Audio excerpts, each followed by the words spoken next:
Panggilan hidup adalah sebuah dorongan batin yang dirasakan setiap orang untuk menjalani hidup dengan tujuan tertentu. Panggilan itu bisa berbeda-beda. Ada yang menjadi guru, orang tua, pelajar, atau pekerja. Namun maknanya tetap sama, mengikuti kehendak Tuhan dan menjadikan hidup sebagai berkat bagi sesama. Bagi seorang Kristiani, panggilan hidup adalah bentuk keikutsertaan dalam karya keselamatan Allah. Menanggapi panggilan berarti tidak hanya tumbuh secara pribadi, tetapi juga menjadi kasih dan terang bagi orang lain. Seperti seorang pelajar yang belajar dengan sungguh, itu pun bentuk tanggapan terhadap panggilan Tuhan. Dalam ajaran iman, panggilan hidup bukan sekedar pekerjaan biasa. Ini adalah kesadaran bahwa setiap orang diundang Tuhan untuk mengabdi melalui profesi, bakat, dan karya nyata demi kebaikan sesama. Kisah Bapak Kartono menggambarkan makna panggilan itu dengan sangat jelas. Bapak Kartono lahir di Kabupaten Sukoharjo pada 3 September 1965. Ia tumbuh dari keluarga sederhana. Ayahnya seorang pekerja perkebunan dan ibunya mengurus pertanian di rumah. Dari kecil, beliau sudah menunjukkan semangat belajar dan tekun dalam pendidikan. Sejak SD hingga SMA, Bapak Kartono menempuh pendidikan di Sukoharjo dan Surakarta. Awalnya ia ingin kuliah di Solo, namun karena kendala ujian, ia akhirnya memilih IKIP Sanata Dharma, jurusan Pendidikan Bahasa dan Sastra Indonesia. Disinilah panggilan hidupnya mulai tumbuh, panggilan untuk mengajar dan mendidik dengan hati. Saat menjalani praktik mengajar di semester 6, beliau ditempatkan di SMA Kolose de Brito. Bapak Kartono mengabdi di SMA de Brito lebih dari 35 tahun. Ia pernah dipercaya menjadi wakil kepala sekolah, pamong, supamong, hingga kepala SDM Yayasan de Brito. Selain mengajar, beliau menulis berbagai karya yang berkesan. Salah satu karyanya yang paling memorable adalah buku Menjadi Guru untuk Muridku, terbitan Kanisius tahun 2011. Buku ini lahir dari pertanyaan sederhana, untuk siapa saya menjadi guru? Yang pertama, satu nilai yang selalu saya perjuangkan sampai sekarang, artinya saya hidupi, adalah kata integritas. Itu nilai, itu keutamaan hidup. Integritas itu saya pahami dari bahasa Latin yang artinya integer, utuh. Nah, dalam pemaknaan nilai dan keutamaan hidup, integritas itu yang dipikirkan sama dengan yang diomongkan sama dengan yang dijalani. 3 hal itu. Maka yang dipikirkan, yang diomongkan, yang dijalani sama, nyambung.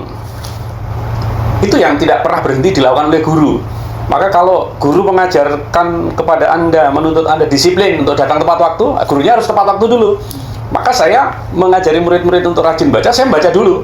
Saya menjadi lebih awal harus menunjukkan bahwa ya yang saya omongkan itu saya jalani juga, yang saya pikirkan itu saya hidupi juga. Itulah namanya nilai integritas yang saya hidupi sebagai seorang guru.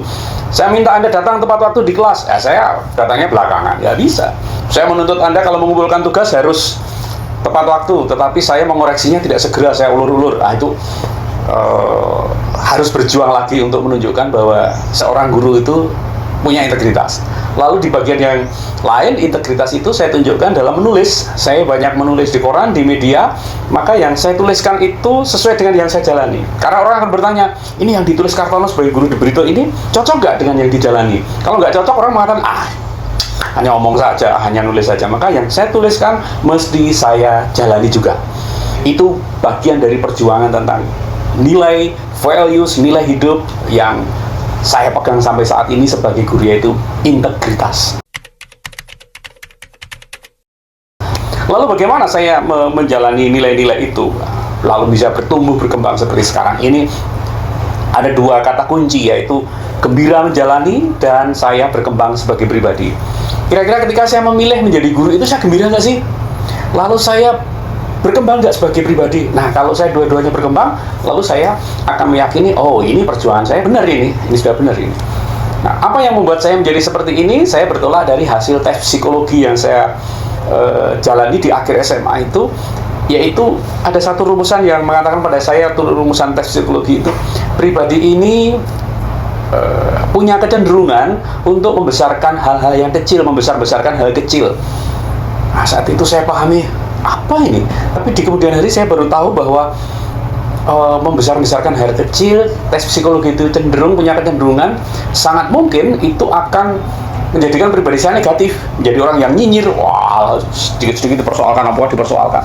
Lalu sisi lain tes psikologi saya itu jurusannya bahasa malah, padahal saya kelasnya kelas IPA, tapi kok di tes psikologi saya bahasa. Nah, ternyata kekuatan menulis saya, kekuatan berpikir saya, membaca saya lebih kuat di situ.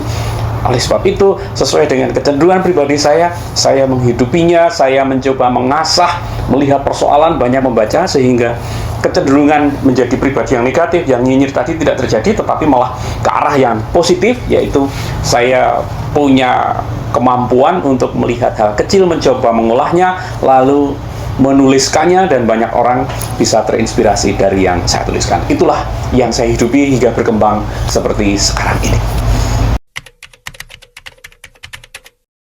Kalau Bapak ya, artinya kalau saya kan artinya bersama orang tua itu sampai saya lulus kuliah S1, juga sempat kerja di Jogja mungkin 1,5 tahun, 2 tahun, kemudian saya meninggalkan Jogja untuk S2 dan kerja gitu ya.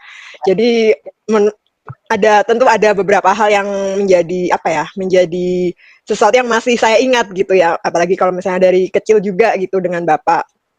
Kalau Bapak sendiri pun saya melihatnya sosok yang pekerja keras sih, pertama itu. Karena saya sangat ingat gitu ya, ketika masih kecil pun misalnya saya sambil belajar gitu ya, di meja belajar gitu, Bapak sampai malam tuh masih kerja gitu, karena kan selain guru juga dia menulis artikel, buku, editor, dan juga sekarang mengampu sebagai dosen freelance juga di Sanata Dharma. Sebelumnya kan memang perspektif saya terhadap Pak Kartono itu tercipta ketika MPLS ya. Itu kan terlihat bahwa beliau itu adalah sosok yang kelihatannya menyeramkan gitu, karena MPLS angkatan 26 itu kan lebih sering sama Pak Kartono. Dan waktu itu memang ada beberapa kasus yang akhirnya membuat pandangan saya terhadap Pak Kartono tuh, wah ini guru yang sangat serem nih gitu, atau guru killer nih gitu. Tapi ternyata lambat laun setelah saya mengikuti dinamika setahun 2 tahun di SMA College de Brito, saya melihat sudut pandang yang lain gitu dari sosok Pak Kartono ini gitu. Terlebih saat saya mengikuti kelas menulis pada saat kelas 11 kemarin. Saya mengikuti kelas menulis dan kelas menulis tersebut diampu oleh Pak Kartono. Dan selama berdinamika dengan Pak Kartono di kelas menulis, saya merasa sesuatu yang berbeda gitu. Karena terlihat ketika Pak Kartono mengajar tuh, oh ini nggak kayak pandangan saya sebelumnya gitu, bahwa Pak Kartono tuh nggak seserem itu loh, nggak sekiller itu gitu. Tapi orangnya tetap disiplin dan tetap sebisa mungkin mendorong kita untuk menyelesaikan tugas itu tepat waktu gitu. Bagi saya pelajaran yang didapatkan dari Pak Kartono itu sangat-sangat berharga, karena walaupun saya hanya mengalami satu kelas ini di kelas 11 yaitu kelas menulis, tapi pelajaran yang didapatkan itu efeknya sampai sekarang. Salah satu contohnya itu bagaimana kita dapat peka, kita dapat mencermati hal kecil di sekitar kita dan merubah hal tersebut, mengolah hal tersebut menjadi sebuah cerita yang dapat berkesan bagi semua orang. Contoh lainnya lagi itu kami dituntut untuk menulis, yang mana sebenarnya itu merupakan hal yang mungkin bagi orang sepele, tapi dalam menulis tersebut kita bisa merefleksikan diri kita sendiri, kita bisa untuk mencermati hal-hal penting di sekitar kita yang kemudian kok aku baru sadar ya. Baik, Pak Kartono itu sosok yang disiplin dan profesional dalam menjalankan tugasnya, tetapi lentur dalam melaksanakan ketegasannya itu. Nah, ini tercermin ya sikapnya beliau ketika harus bertindak dalam bertindak dalam berpenampilan, itu menunjukkan bagaimana konsistensi seorang guru, disiplin seorang guru, dari cara berpakaian, dari cara bertutur kata di kelas, dari cara berbicara, itu tampak bisa membedakan antara mana formal, mana non formal.